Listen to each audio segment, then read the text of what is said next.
پھر آگے اللہ تبارک و تعالیٰ نے جہاد کا حکم دیتے ہوئے ایک اور اہم حکم بیان فرمایا کہ وَقَاتِلُوهُمْ حَتَّى لَا تَكُونَ فِتْنَةٌ، کہ تم ان سے لڑتے رہو یہاں تک کہ فتنہ باقی نہ رہے۔ یہ جملہ تو پہلے بھی آیا تھا، اور اب آگے اضافہ یہ ہے کہ وَيَكُونَ الدِّينُ لِلَّهِ، اور دین اللہ کا ہو جائے۔ یہاں یہ بات سمجھنے کی ہے کہ شرعاً جہاد کا اصل مقصد کسی کو اسلام پر مجبور کرنا نہیں ہے، کیونکہ خود قرآن کریم کی آیت آگے آنے والی ہے کہ جس میں اللہ تبارک و تعالیٰ نے ارشاد فرمایا کہ لا اکراہ فی الدین، دین کے معاملے میں کوئی زبردستی نہیں ہے۔ ہاں، یہ آدمی کا اپنا کام ہے کہ وہ اپنی عقل سے سوچ کر دین برحق کو اختیار کرے، لیکن تلوار کے زور سے کسی کو اسلام لانے پر مجبور نہیں کیا جا سکتا۔ لہٰذا اگر عام حالات میں کوئی شخص کفر پر اصرار کرے تب بھی وہ جزیہ کے ذریعے اسلامی حکومت کے قوانین کی اطاعت کر کے اپنے مذہب پر قائم رہ سکتا ہے، اس کو اپنے مذہب پر قائم رہنے کی اسلامی ریاست میں آزادی بھی ہوتی ہے۔ لیکن جزیرہ عرب کا حکم اللہ تعالیٰ نے مختلف رکھا ہے، اور وجہ اس کی یہ ہے کہ جیسا کہ آپ پچھلے قرآن کریم کے حصوں میں دیکھ چکے ہیں کہ اللہ تبارک و تعالیٰ نے اپنے بیت اللہ کا ذکر فرمایا کہ وہ ہم نے حضرت ابراہیم علیہ السلام کے ذریعے اس کی تعمیر کرائی تھی، اور اس کا مقصد یہ تھا کہ لوگ خدائے واحد کی عبادت کریں۔ لیکن بعد کے لوگوں نے اس مقصد کو ختم کر دیا اور اس بیت اللہ کو بجائے اللہ تعالیٰ کی عبادت کے بتوں کی عبادت کا ذریعہ بنا دیا، اس میں بے شمار بت رکھ دیے۔ تو اب نبی کریم سرور دو عالم صلی اللہ علیہ وسلم کو جو مبعوث فرمایا گیا تو اس کا بنیادی مقصد یہ تھا کہ وہ کعبہ اور اس کے حدود میں جو علاقہ ہے جو بت پرستی سے آباد ہو گیا ہے، اس میں اس بت پرستی کو ختم کیا جائے، اور جن لوگوں نے کعبے پر ناجائز تسلط جما کر اس کے اندر بت رکھ دیے ہیں اور بت پرستی کی تبلیغ وہ کرتے رہے ہیں، ان کے اس اقتدار کا خاتمہ ہو،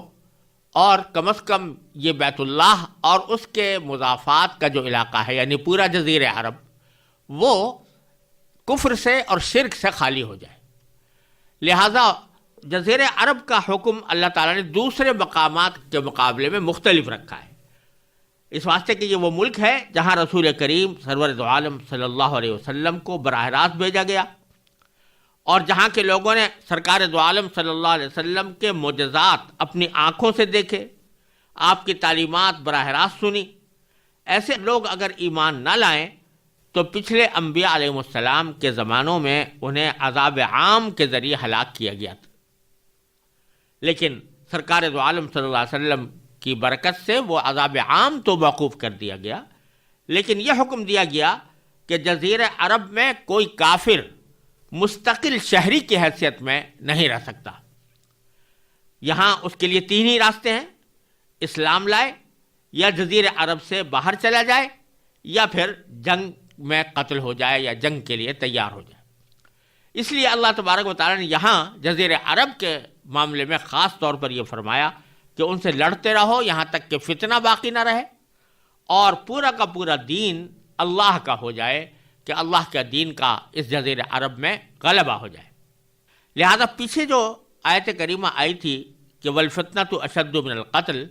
وہاں تو فتنے کے معنی ہم نے عرض کیے تھے، یہ ہے کہ دوسرے مشرکین کی طرف سے مسلمانوں کو ظلم و ستم کا نشانہ بنانا اور ان کو طرح طرح سے ستانا۔ لیکن یہاں اس کے یہ معنی بھی ہیں کہ فتنہ کے اندر یہ بات بھی داخل ہے کہ کفار کے ظلم و ستم کو فتنے سے تعبیر کیا گیا، لیکن بہت سے مفسرین نے یہاں پر فتنے سے مراد کفر اور شرک بھی لیا ہے، یعنی وہ کفر اور شرک کا فتنہ اس جزیرہ عرب میں باقی نہ رہے۔ چنانچہ رسول کریم سرور دو عالم صلی اللہ علیہ وسلم جب دنیا سے تشریف لے گئے تو پورے جزیرہ عرب پر اسلام ہی کا پرچم لہرا رہا تھا، اور نبی کریم صلی اللہ علیہ وسلم نے یہ وصیت بھی فرمائی تھی کہ جو یہود و نصارہ وہاں پر باقی ہیں ان کو بھی جزیرہ عرب سے نکلنا ہوگا۔ تو اللہ تبارک و تعالیٰ نے یہ فرما دیا کہ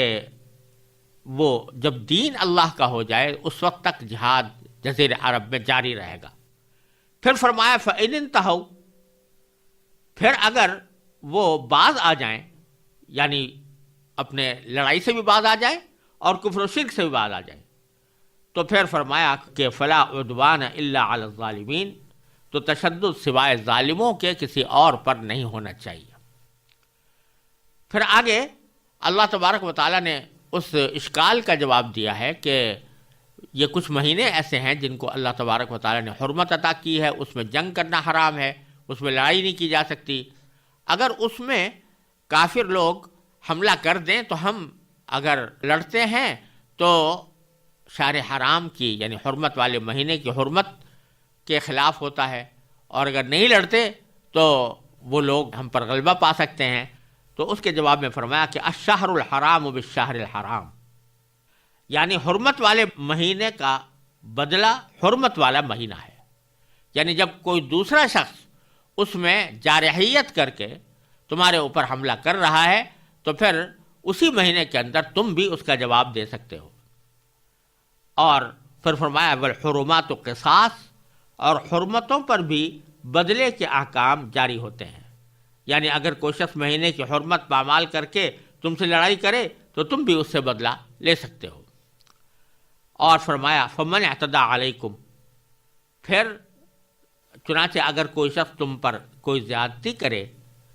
تو فاعتدوا علیہ بمثل ما اعتدى علیکم، تو تم بھی ویسی ہی زیادتی اس پر کرو جیسی زیادتی اس نے تم پر کی تھی۔ یہ ایک اصول بتا دیا کہ یہ جو حکم دیا جا رہا ہے کہ بدلہ لو، شہر حرام کے اندر بھی لے سکتے ہو اور ان مہینوں میں بھی لے سکتے ہو جن کو اللہ تعالیٰ نے حرمت عطا کی ہے، تو یہ اسی وقت ہے جب کہ واقعتاً کوئی شخص زیادتی کر رہا ہو، اور زیادتی کا بدلہ لیتے وقت بھی اس بات کو مد نظر رکھنا ضروری ہے کہ جتنی زیادتی اپنے دفاع کے لیے ضروری ہے اتنی ہی زیادتی تم کر سکتے ہو، اور جتنی اس نے کی ہے اس سے زیادہ نہیں کر سکتے۔ یہ ایک اللہ تعالیٰ نے یہاں پر اس جگہ پر فرمایا ہے، لیکن یہی مضمون قرآن کریم میں کئی جگہ آیا ہے، اور اس میں یہ اصول دیا گیا ہے کہ اگر کوئی شخص دوسرے پر کوئی ظلم کرتا ہے تو مظلوم کو اپنا بدلہ لینے کا حق حاصل ہے، لیکن وہ بدلہ اسی حد تک ہونا چاہیے جس حد تک اس پر ظلم ہوا ہے۔ اس سے آگے بڑھ کر کوئی اقدام کرنا اور غصے میں آ کر انتقام کے جوش میں آ کر اس تکلیف سے زیادہ تکلیف اس کو پہنچا دینا جتنی اس نے پہنچائی ہے، یہ حدود سے تجاوز ہے، اور یہ کسی کے لیے بھی جائز نہیں ہے، یہاں تک کہ کافروں کے ساتھ بھی ایسا کرنا جائز نہیں۔ واتقوا اللہ واعلموا ان اللہ مع المتقین، پھر فرمایا اللہ سے ڈرو اور اچھی طرح سمجھ لو کہ اللہ تعالیٰ انہی کا ساتھی ہے جو اس کا خوف دل میں رکھتے ہیں۔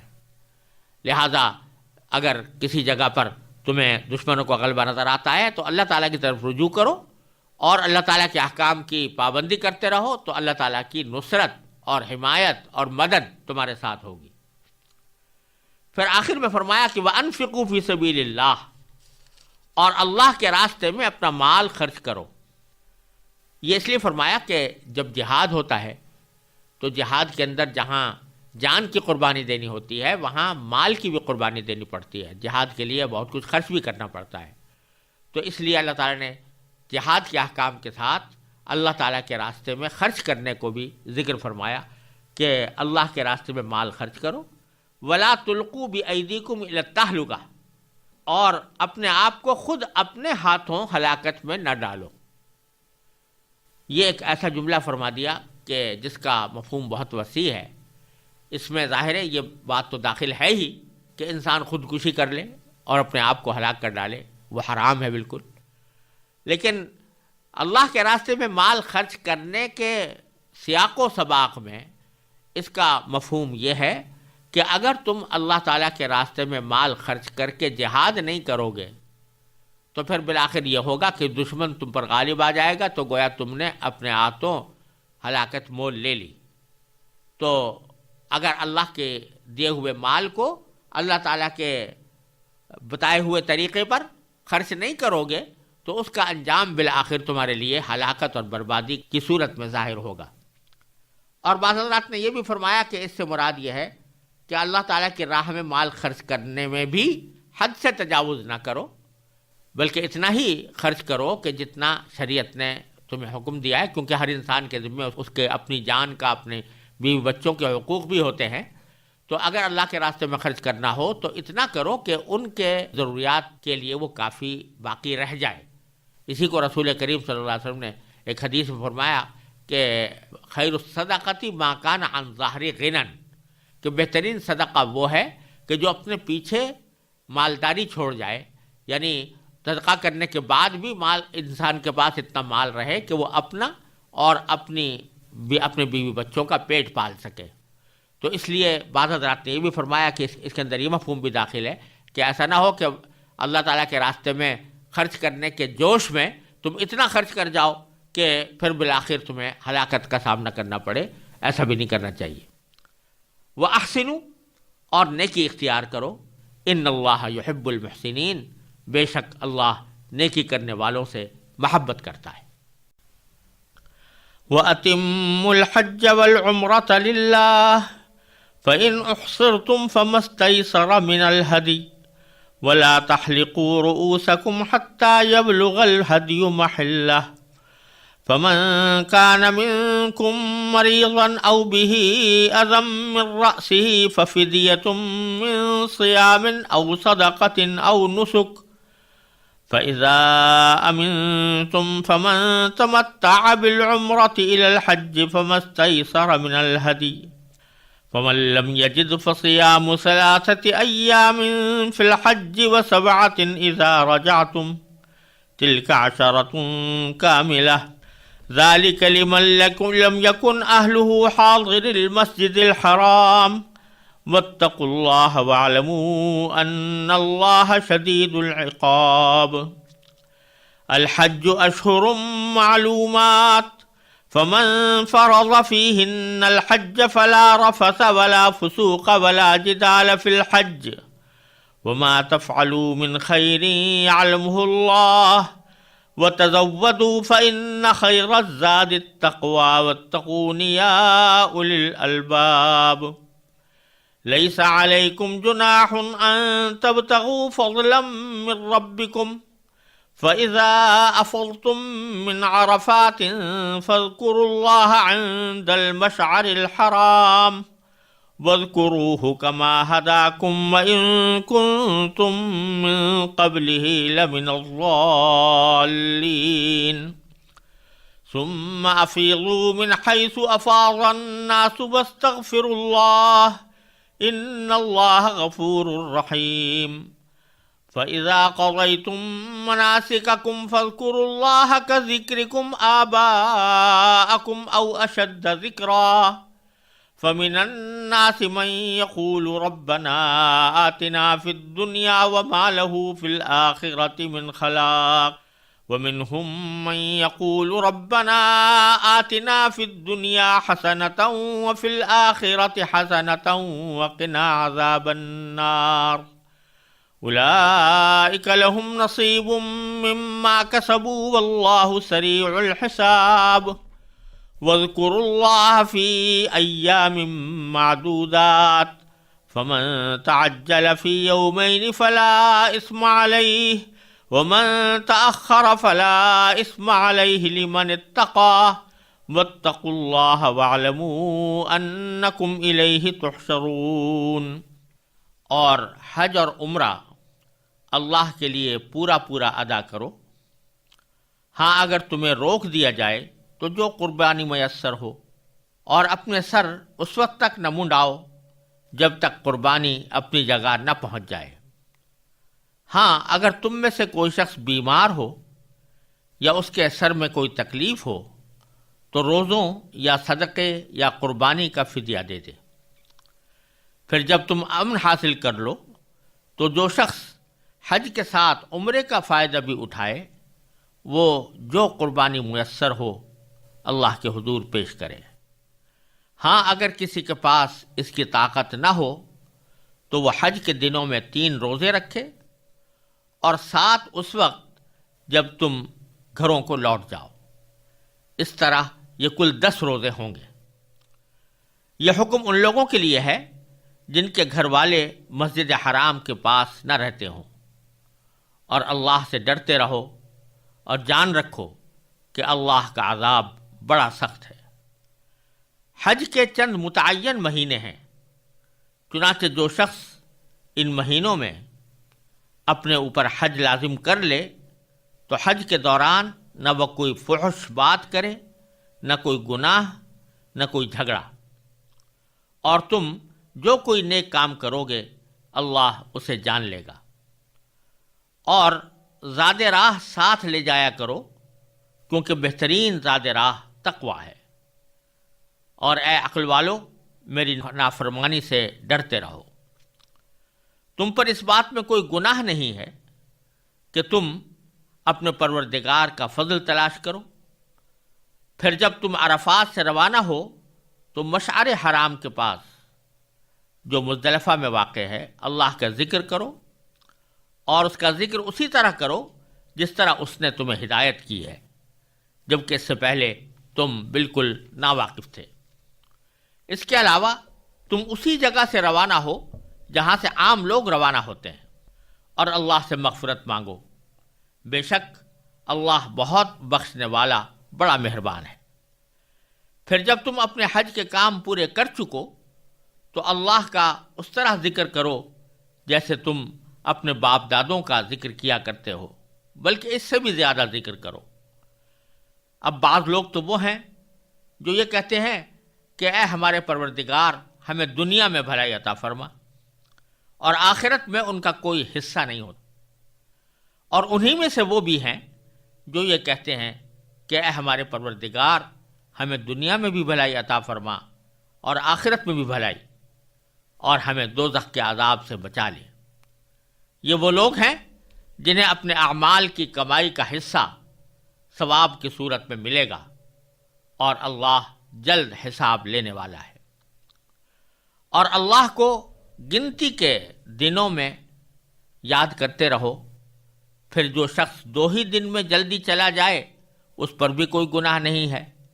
اور جو شخص 1 دن بعد میں جائے اس پر بھی کوئی گناہ نہیں۔ یہ اس کے لیے ہے جو تقوی اختیار کرے، اور تم سب تقوی اختیار کرو، اور یقین رکھو کہ تم سب کو اس کی طرف لے جا کر جمع کیا جائے گا۔ یہ آیات ہیں جن میں حج کے کچھ احکام بیان ہوئے ہیں، اور جیسا کہ پیچھے گزر چکا ہے، شروع میں ذکر حج کا آیا تھا، بیچ میں جہاد کا حکم اور جہاد سے متعلق کچھ ہدایتیں اللہ تبارک و تعالی نے اس لیے عطا فرمائی تھیں کہ اس وقت مسلمانوں کو یہ اندیشہ تھا کہ اگر حج کے لیے نکلیں تو راستے میں کہیں دشمن ہمارے مقابلے پر نہ آ جائے، تو اس لیے اس کی مناسبت سے جہاد کے کچھ احکام آ گئے تھے۔ اب ذرا تفصیل کے ساتھ حج کے احکام بیان فرمائے جا رہے ہیں۔ تو پہلے فرمایا وَأَتِمُّ الْحَجَّ وَالْعُمْرَةَ لِلَّهِ، یعنی حج اور عمرہ اللہ کے لیے پورا پورا ادا کرو۔ مطلب یہ ہے کہ جب کوئی شخص حج یا عمرے کا احرام باندھ لے تو جب تک حج یا عمرے کے اعمال پورے نہ ہو جائیں احرام کھولنا جائز نہیں ہوتا، پورا کرنا ضروری ہے۔ البتہ کسی کو ایسی مجبوری پیش آ سکتی ہے کہ احرام باندھنے کے بعد مکہ مکرمہ تک پہنچنا ممکن ہی نہ رہے، جیسا کہ خود نبی کریم سرور دو عالم صلی اللہ علیہ وسلم کو یہ صورت پیش آئی تھی کہ آپ اور آپ کے صحابہ عمرے کا احرام باندھ کر مدینہ منورہ سے روانہ ہوئے، لیکن جب حدیبیہ کے مقام پر پہنچے تو مشرکین مکہ نے آگے بڑھنے سے روک دیا اور جنگ پر آمادہ ہو گئے۔ اسی موقع پر یہ اگلی آیتیں نازل ہوئی ہیں، اور ان میں ایسی صورتحال کا یہ حل بتایا گیا ہے کہ ایسی صورت میں قربانی کر کے احرام کھولا جا سکتا ہے۔ چنانچہ فرمایا فَإِنْ أُحْصِرْتُمْ، یعنی اگر تمہیں روک دیا جائے، یعنی کوئی ایسی صورت پیش آ جائے کہ جس کی بنا پر تم مکہ مکرمہ جانے سے رک جاؤ اور تمہارے لیے وہاں تک پہنچنا ممکن نہ رہے، تو فرمایا کہ فَمَسْتَيْسَرَ مِنَ الْهَدِيِ، یعنی تو جو قربانی میسر ہو وہ اللہ کے سامنے پیش کر دو۔ اور ساتھ میں یہ حکم بھی دے دیا کہ وَلَا تَحْلِقُوا رُؤُوسَكُمْ حَتَّى يَبْلُغَ الْهَدْيُ مَحِلَّهُ، اور تم اپنے سر نہ منڈاؤ جب تک کہ قربانی اپنی جگہ تک نہ پہنچ جائے۔ سر منڈانا یہ در حقیقت کنایا ہے احرام ختم کرنے سے۔ جب آدمی احرام کی حالت شروع کرتا ہے، احرام شروع ہوتا ہے، تو اس کے اوپر بہت سی پابندیاں عائد ہوتی ہیں۔ ان پابندیوں میں سے ایک پابندی یہ ہے کہ وہ اپنے جسم کے کسی حصے کے بال نہیں توڑ سکتا، ناخن نہیں کاٹ سکتا، اسی طریقے سے خوشبو استعمال نہیں کر سکتا، سلا ہوا کپڑا استعمال نہیں کر سکتا، ایسے جوتے استعمال نہیں کر سکتا کہ جس میں اس کے بیچ کی ہڈی ظاہر نہ ہو۔ تو اس طرح کی بہت سی پابندیاں احرام کی حالت میں عائد ہوتی ہیں۔ اور جب احرام کھلتا ہے تو عام طریقے سے تو اس وقت کھلتا ہے جب آدمی نے اگر عمرے کی نیت کی ہے تو عمرے کے افعال اس نے پورے کر لیے ہوں تو پھر احرام کھولتے ہیں، اور اگر حج کر رہا ہے تو حج کے اندر یوم النحر میں یعنی 10 ذو الحجہ کو جب رمی کر کے فارغ ہو جاتے ہیں تو پھر قربانی بھی کر چکے ہوتے ہیں، تو اس وقت میں پھر احرام کھلتا ہے۔ تو احرام کھولنے کے لیے عام طور سے جو سنت طریقہ ہے وہ یہ کہ سروں کو منڈایا جاتا ہے یا سروں کی بال کم کیے جاتے ہیں۔ تو باری تعالیٰ یہاں پر فرما رہے ہیں کہ اگر تمہیں آگے بڑھنے سے روک دیا گیا ہے، تمہارے لیے مکہ مکرمہ پہنچنا ممکن نہیں ہے، تو اب تم عمرہ کر کے تو حلال نہیں ہو سکتے اور نہ حج کر کے حلال ہو سکتے ہو، لہٰذا اس صورت میں ایک قربانی کر دو، اور قربانی کر کے تم حلال ہو سکتے ہو، سر کو منڈا سکتے ہو۔ لیکن سر کو منڈانے کے لیے یہ قید لگا دی کہ اس وقت تک نہ منڈاؤ جب تک کہ وہ قربانی کا جانور اپنی جگہ تک نہ پہنچ جائے، اور اپنی جگہ سے مراد یہ ہے کہ حدود حرم میں جب تک نہ چلا جائے۔ تو مثلا کوئی شخص جب میقات سے احرام باندھ کر چلا اور راستے میں اس کو رکاوٹ پیش آ گئی جس کی وجہ سے وہ آگے نہ بڑھ سکا، تو پھر اس کے ذمے ہے کہ کوئی جانور یہاں سے بھیج دے یا حدود حرم میں رہنے والے کسی شخص کو مامور کر دے کہ وہ اس کی طرف سے قربانی ادا کرے، اور جب وہ قربانی وہاں پر قربان ہو جائے گی تو پھر اس کے لیے جائز ہے کہ وہ سر منڈا دے اور سر منڈا کر پھر اپنا احرام کھول دے۔ اب یہاں بیچ میں سر منڈانے سے متعلق ایک اور حکم کا بھی اللہ تعالیٰ نے ذکر فرمایا، اور وہ صرف اس صورت کے ساتھ خاص نہیں ہے جب کہ کوئی رکاوٹ پیش آئی ہو اور آدمی سر منڈا رہا ہو، بلکہ یہ عام احرام کی حالت میں فرض کیجئے کہ باقاعدہ آدمی کوئی حج کرنے کے لیے نکلا ہے اور باقاعدہ اس نے احرام باندھا ہے، یا عمرے کے لیے نکلا ہے اور اس نے احرام باندھا ہے، لیکن کوئی بیمار ایسا ہو گیا جس کے نتیجے میں اس کو سر منڈانا ضروری ہو گیا۔ مثلا ایک روایت میں آتا ہے کہ حضرت کعب بن عجرہ رضی اللہ تعالیٰ عنہ کے سروں میں بہت اچانک جوئیں بہت زیادہ ہو گئی تھیں اور احرام کی حالت میں تھے، اور احرام کی حالت میں سر منڈانا جائز نہیں ہوتا۔ تو خود نبی کریم سرور دو عالم صلی اللہ علیہ وسلم نے ان کو دیکھا تو پوچھا کہ یہ تمہارے جوئیں بہت زیادہ ہو رہی ہیں، یہ تمہیں کیا تکلیف پہنچا رہی ہوں گی؟ تو انہوں نے کہا کہ ہاں یا رسول اللہ۔ تو آپ نے فرمایا کہ پھر اس حکم پر عمل کرو جو قرآن کریم میں یہاں آیا ہے کہ فمن کان منکم مریضا، تم میں سے اگر کوئی شخص بیمار ہو، او بہ اذم من رأسہ، یا اس کے سر میں کوئی تکلیف ہو، اور تکلیف سے اشارہ اس کیفیت کی طرف بھی ہے جو حضرت کعب بن عجرہ کو پیش آئی تھی، یعنی ان کے سروں میں جوئیں بہت زیادہ ہو گئی تھیں۔ تو فرمایا ففدیۃ من صیام او صدقۃ او نسک، یعنی پھر وہ شخص کیا کرے کہ فدیہ دے۔ فدیہ کیا؟ یا تو روزے رکھے، یا صدقہ کرے، یا قربانی پیش کرے۔ ان تین فدیوں کے میں سے کوئی ایک فدیہ اختیار کر کے وہ اپنا سر منڈا سکتا ہے۔ تو اس کا طریقہ یہ ہے کہ احادیث میں اس کی تفصیل بیان کی ہے رسول کریم سرور دو عالم صلی اللہ علیہ وسلم نے کہ روزے اگر رکھنے ہیں تو 3 روزے رکھیں، یا 6 مسکینوں کو صدقۃ الفطر کے برابر صدقہ کیا جائے، یا ایک بکری قربان کی جائے۔ تینوں میں سے کوئی ایک طریقہ اختیار کیا جا سکتا ہے، بکری قربان کریں یا 6 مسکینوں کو صدقۃ الفطر کے برابر صدقہ کریں، یا 3 روزے رکھیں۔ تو اس صورت میں وہ سر منڈا سکتے ہیں، اور پھر احرام کی حالت دوسرے معاملات میں جاری رہ سکتی ہے۔ پھر آگے فرمایا فَإِذَا أَمِنْتُمْ، اب آگے بیان ہے اس صورت کا جب کہ آدمی امن کی حالت میں ہے، کوئی اس کو مکہ مکرمہ جانے میں رکاوٹ نہیں ہے، کوئی اس کو روک نہیں رہا، تو اس میں عام طور سے مسلمانوں کو یہ بات معلوم ہوتی ہے کہ حج کرنے کے تین طریقے ہیں۔ ایک طریقہ یہ ہے کہ آدمی شروع ہی سے صرف حج کا احرام باندھ کر جائے، اس کو افراد کہتے ہیں۔ وہ تو صرف حج کا احرام ہے، اس کا نتیجہ یہ ہوتا ہے کہ جب سے احرام باندھا ہے وہ احرام جاری رہے گا یہاں تک کہ جب حج کے تمام معاملات پورے ہو گئے اور جمرہ عقبہ کی رمی کر لی اور تو اس کے بعد پھر وہ آدمی حلال ہو سکتا ہے۔ احرام اس وقت کھلے گا جب کہ جمرہ عقبہ کی رمی ہو گئی ہو۔ اور دوسرے دو طریقے یہ ہیں کہ آدمی جو سفر کرتا ہے ایک ہی سفر میں اور ایک ہی روانگی میں اس نے نیت کی ہے دو چیزوں کی، کہ وہ عمرہ بھی کرے گا اور حج بھی کرے گا۔ تو اگر عمرہ کر کے یہ نیت ہو کہ میں عمرہ کرنے کے بعد میں احرام کھول دوں گا اور پھر مکہ مکرمہ میں رہوں گا اور پھر جب حج کا وقت آئے گا تو میں دوبارہ احرام باندھ کر حج کے لیے روانہ ہوں گا، تو گویا حج اور عمرے دونوں کے الگ الگ احرام ہوں گے، تو اس کو تمتع کہتے ہیں اصطلاح میں۔ اور اگر نیت یہ ہو کہ میں ابھی سے جو احرام باندھ رہا ہوں وہ عمرے اور حج دونوں کا احرام ہے اور عمرہ کرنے کے بعد میں احرام کھولوں گا نہیں بلکہ احرام کی حالت ہی میں رہوں گا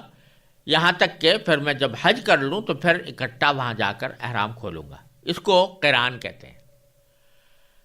اور اللہ تبارک و تعالیٰ نے ان دونوں طریقوں کا ذکر آگے فرمایا ہے کہ فمن تمتع بالعمرۃ الی الحج، یعنی جو شخص حج کے ساتھ عمرے کا فائدہ بھی اٹھائے۔ یہاں تمتع کے لغوی معنی مراد ہیں، یعنی فائدہ اٹھانا، یعنی جو شخص یہ فائدہ اٹھائے کہ وہ صرف ایک ہی سفر میں وہ عمرہ بھی کرے اور حج بھی کرے، تو ایسے شخص کے لیے فرمایا کہ فمستیسر من الہدی، تو جو قربانی اس کو میسر ہو وہ پیش کرے۔ یعنی اس کا مطلب یہ نکلا کہ افراد کا اگر احرام باندھا ہے یعنی صرف حج کا، اس صورت میں تو قربانی واجب نہیں ہے، وہ بغیر قربانی کے بھی حلال ہو سکتا ہے۔ لیکن اگر احرام تمتع کا یا قران کا باندھا ہے اور ایک ہی سفر میں پہلے عمرہ کرنا ہے اور پھر حج ادا کرنا ہے، تو اس صورت میں اللہ تعالیٰ نے فرمایا کہ تمہیں کوئی قربانی کرنی ہوگی۔ اب سوال پیدا ہوا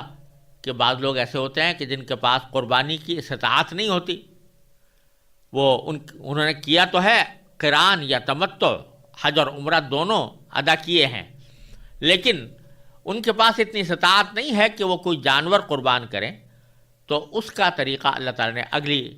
اگلے جملے میں ارشاد فرمایا کہ فمن لم یجد، یعنی جس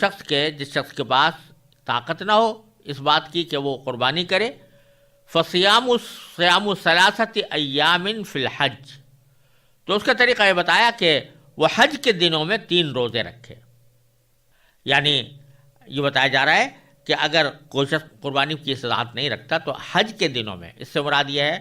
کہ 3 روزے اس طرح رکھے کہ زیادہ سے زیادہ 9 ذوالحجہ تک 3 روزے پورے ہو جائیں، اور 7 و7 اذا رجعتم، اور 7 روزے واپس آنے کے بعد، یعنی گھر واپس آنے کے بعد 7 روزے رکھے۔ تلک عشرۃ کاملہ، اس طرح یہ کل 10 روزے ہوں گے۔ لیکن ساتھ ہی یہ بھی کہہ دیا کہ ذالک لمن لم یکن اہلہ حاضر المسجد الحرام، یعنی یہ جو ہم نے حکم دیا ہے کہ ایک ہی سفر میں حج اور عمرہ دونوں کو بھی ادا کیا جا سکتا ہے، ایک ہی سفر میں حج اور عمرے دونوں کا احرام بھی باندھا جا سکتا ہے۔ گویا دوسرے الفاظ میں تمتع اور قران جو کرنے کا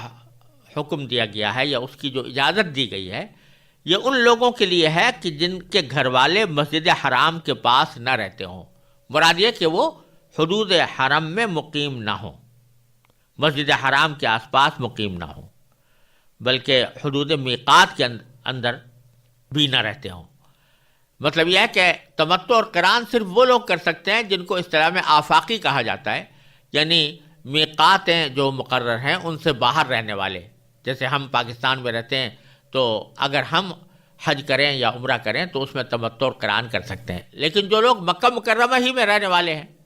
یا مکہ مکرمہ کے پاس مثال کے طور پر جو قریبی بستیاں ہیں ان کے اندر رہتے ہیں تو ان کے لیے جائز نہیں ہے کہ وہ تمتع یا قران کریں. ان کے لیے وہ پہلا طریقہ ہی مقرر ہے، یعنی یہ کہ وہ صرف افراد کر سکتے ہیں. یہ معنی ہے کہ ذالک لمن لم یکن اہلہ حاضر المسجد الحرام، یہ ان لوگوں کے لیے جن کے گھر والے مسجد حرام کے پاس نہ رہتے ہوں، یعنی اس کے باشندے نہ ہوں. پھر آگے فرمایا واتقوا اللہ، یہ اللہ تعالیٰ کا ایک معمول ہے قرآن کریم میں کہ جب کوئی حکم عطا فرماتے ہیں یا کوئی قانون جاری فرماتے ہیں تو ساتھ ہی یہ جملہ اکثر و بیشتر ارشاد فرماتے ہیں کہ واتقوا اللہ، اللہ سے ڈرتے رہو، تقوی اختیار کرو. وَاعْلَمُوا أَنَّ اللَّهَ شَدِيدُ الْعِقَابِ، اور خوب جان لو کہ اللہ تعالیٰ کا عذاب بڑا سخت ہے. یہ جملے اس لیے ارشاد فرمائے جاتے ہیں کہ حکم تو جاری کر دیا گیا ہے، لیکن اس حکم پر عمل اس وقت تک ممکن نہیں ہوتا، آدمی کو اس وقت تک اس کی توفیق نہیں ہوتی جب تک اس کے دل میں اللہ تبارک و تعالیٰ کی بڑائی کا، اس کے سامنے جواب دہی کا اور یوم آخرت کا استحضار نہ ہو، دھیان نہ ہو. اگر اللہ تعالیٰ بچائے یہ دھیان ختم ہو جائے تو پھر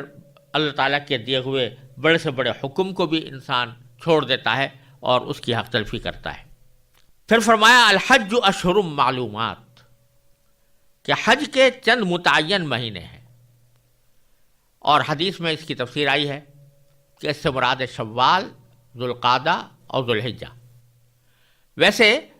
حج کے افعال تو انجام دیے جاتے ہیں ذوالحجہ کے مہینے میں، اور حج کے جو خاص اعمال ہیں وہ شروع ہوتے ہیں 7 تاریخ سے، 7ویں ذی الحجہ سے، کہ اس میں امام خطبہ دیتا ہے حج کا، اور پھر 8ویں تاریخ کو لوگ منی روانہ ہوتے ہیں، اور 9ویں تاریخ کو عرفات میں وقوف کرتے ہیں، پھر رات کو مزدلفہ واپس آتے ہیں، اور 10ویں تاریخ میں پھر رمی ہوتی ہے جمرات کی، اور پھر وہ رمی 3 دن جاری رہتی ہے، اور 3 دن کی رمی کے بعد پھر حج کے افعال ختم ہوتے ہیں. تو اصل اگر دیکھا جائے جو حج کے افعال ہیں وہ 7 ذوالحجہ سے لے کر 12 یا 13 ذوالحجہ تک جاری رہتے ہیں. لیکن یہ جو کہا گیا کہ حج کے متعین مہینے ہیں، ان کا مطلب یہ ہے کہ حج کی نیت سے یا حج اور عمرے کی نیت سے آدمی ان مہینوں میں سے بھی کسی مہینے میں بھی احرام باندھ سکتا ہے. شوال شروع ہونے کے بعد کسی بھی وقت احرام باندھ سکتا ہے، اور احرام باندھ کر وہ حج یا عمرے کے لیے جا سکتا ہے اس نیت سے کہ میں حج کروں گا. اس لیے یہ 3 مختلف مہینوں کو مقرر فرمایا گیا. پھر فرمایا فمن فرض فیہن الحج، تو جو شخص ان مہینوں میں حج اپنے اوپر لازم کر لے. لازم کرنے کے معنی یہ ہے کہ احرام باندھ لے، کیونکہ جب انسان احرام باندھ لیتا ہے تو اس نے اپنے ذمے حج کو لازم کر لیا اور ان پابندیوں کو لازم کر لیا جو احرام کی حالت میں ضروری ہوتی ہیں. تو فرماتے ہیں باری تعالیٰ کہ فلا رفث ولا فسوق ولا جدال فی الحج. تو اب یہ ہدایت دی جا رہی ہے کہ حج کے دوران نہ کوئی فحش بات کرے، نہ کوئی گناہ، نہ کوئی جھگڑا. رفث کا پہلے لفظ استعمال کیا فلا رفث، اور رفث کے معنی پیچھے بھی یہ لفظ گزرا ہے روزوں کے سیاق میں، اور اس کے معنی ہوتے ہیں کوئی بھی ایسی بات جس کا ذکر کرتے ہوئے انسان شرمائے. ایسا کوئی کلمہ بولنا یا ایسا کوئی عمل کر جس کا ذکر کرتے ہوئے آدمی عام طور سے شرماتا ہے، وہ سب چیزیں رفث میں داخل ہیں. لہذا اس میں یہ بتا دیا کہ جب احرام کی حالت شروع ہو گئی تو اگر فرض کیجئے کہ کسی کو اپنی بیوی کی معیت بھی حاصل ہے، اس سفر کے اندر بیوی ساتھ ہے، تو اس بیوی کے ساتھ وہ اعمال کہ جو عام طور سے آدمی دوسروں کے سامنے انجام نہیں دے سکتا یا اس کا ذکر کرتے ہوئے شرماتا ہے، وہ سارے اعمال اس صورت میں منع ہو جاتے ہیں. یعنی صحبت کرنا بھی جائز نہیں، اور صحبت کے علاوہ جو میاں بیوی کے درمیان پیار محبت کے بعد ایسے اعمال ہوتے ہیں کہ جو تنہائی میں ہی انجام دیے جاتے ہیں، دوسروں کے سامنے ان کا ذکر کرنا بھی آدمی شرم کے خلاف سمجھتا ہے، وہ بھی اس حالت میں ناجائز ہے، احرام کی حالت میں۔ جب تک احرام کھل نہ جائے اس وقت تک اس قسم کا کوئی کام کرنا جائز نہیں۔ اس کے علاوہ زبان سے کوئی ایسا کلمہ کہنا کہ جو فحش نوعیت کا ہو، وہ بھی اس حالت احرام میں منع ہے۔ یہ معنی ہے فلا رفث۔ پھر فرمایا ولا فسوق، نہ کوئی گناہ ہو۔ گناہ تو ویسے بھی حرام ہوتا ہے، یعنی اگر حالت احرام نہ ہو تب بھی گناہ کا کام جائز نہیں ہوتا، لیکن اللہ تبارک و تعالیٰ نے یہاں خاص طور پر اس لیے فرمایا کہ جب حج کرنے نکلے ہو تو اللہ تعالیٰ کی ایک عظیم عبادت انجام دینے جا رہے ہو، تو اس حالت میں اپنے آپ کو گناہ سے بچانے کا خاص اہتمام کرو، ورنہ اس کا مطلب یہ ہوگا کہ ایک طرف تم حج کرنے جا رہے ہو اور دوسری طرف اللہ تعالیٰ کی نافرمانی کر رہے ہو، تو وہ حج کیسے قبول ہوگا جس میں کہ اللہ تبارک و تعالیٰ کی نافرمانی ہو۔ اور پھر فرمایا ولا جدال، اور نہ جھگڑا ہو۔ اس کی خاص طور پہ ہدایت اس لیے فرما دی کہ حج کا سفر ایک ایسا سفر ہوتا ہے کہ جس میں بسا اوقات بہت سے ساتھی مل کر سفر کرتے ہیں، اور اگر مل کر بھی نہ کر رہے ہوں تو مختلف مقامات پر اجتماع بڑا ہوتا ہے، اس میں ذرا ذرا سی بات پر بعض اوقات ناگواریاں پیش آ جاتی ہیں، اور ان ناگواریوں کے نتیجے میں جھگڑا کھڑا ہو جاتا ہے۔ تو اللہ تعالیٰ فرما رہے ہیں کہ جب حج کرنے کے لیے نکلے ہو تو پھر اپنے نفس پر قابو بھی حاصل کرو، اور اگر کوئی ناگواری کسی اپنے ساتھی سے پیش آ رہی ہے تو اس ناگواری کو بھی برداشت کرنے کی پوری کوشش کرو، اور جھگڑے سے، لڑائی سے ہر حال میں بچو حج کی حالت میں۔ یہ بڑی اہم ہدایت ہے کہ جب اتنا بڑا اجتماع ہوتا ہے تو اس میں اس بات کا خیال رکھنا بڑا ضروری ہے کہ صرف میں ہی حج نہیں کر رہا ہوں، بہت سے مسلمان بھائی اور بہنیں حج میں شریک ہیں، تو میرے کسی عمل سے دوسرے کو تکلیف نہ پہنچے۔ اب یہ تو بالکل جہالت کی بات ہے کہ آدمی حج کے اندر حج کے فریضے کو ادا کرنے کے لیے جا رہا ہے یا نفلی حج کرنے کے لیے جا رہا ہے، اور اللہ تعالیٰ کی ایک عظیم عبادت انجام دینے جا رہا ہے، اور کسی دوسرے مسلمان بھائی کو تکلیف پہنچائے۔ لہذا جیسے بعض لوگ حجر اسود تک پہنچنے کی کوشش میں دوسرے لوگوں کو دھکے دیتے ہیں یا کوہنیاں مارتے ہیں، تو یہ بالکل حرام ناجائز کام ہے۔ حجر اسود کا بوسہ لینا مستحب ہے زیادہ سے زیادہ، اس کی ایک فضیلت بے شک ہے، لیکن کسی مسلمان کو کوئی ادنا تکلیف پہنچانا گناہ کبیرہ ہے۔ تو حجر اسود کا بوسہ لینے کی فضیلت حاصل کرنے کے لیے کسی کو تکلیف پہنچانا گویا ایسا ہے جیسے کہ مستحب کو حاصل کرنے کے لیے گناہ کبیرہ کا ارتکاب کرنا۔ تو اسی طرح حج کے سفر میں جو دوسری ناگواریاں پیش آتی ہیں اس موقع پر بھی صبر کی تلقین فرمائی گئی ہے کہ حج کے دوران کسی قسم کا جھگڑا نہ کرو۔ اور پھر وہ بات پھر یاد دلا دی کہ وما تفعلوا من خیر یعلمہ اللہ، تم جو کوئی نیکی کا کام کرو گے اللہ اس کو جان لے گا۔ لہذا یہ نہ سمجھنا کہ تم کوئی ایسا کام کرو گے کہ جو ناجائز ہو اور اس کے اوپر تمہیں مواخذہ نہ ہو، تمہاری گرفت نہ ہو۔ اللہ تعالیٰ تمہارے ہر عمل کو دیکھ رہا ہے، لہذا شروع سے لے کر آخر تک جتنے کام انجام دو وہ قاعدے کے مطابق انجام دو، اور جن احکام کا تمہیں پابند کیا گیا ہے ان احکام کو پوری طرح بجا لاؤ۔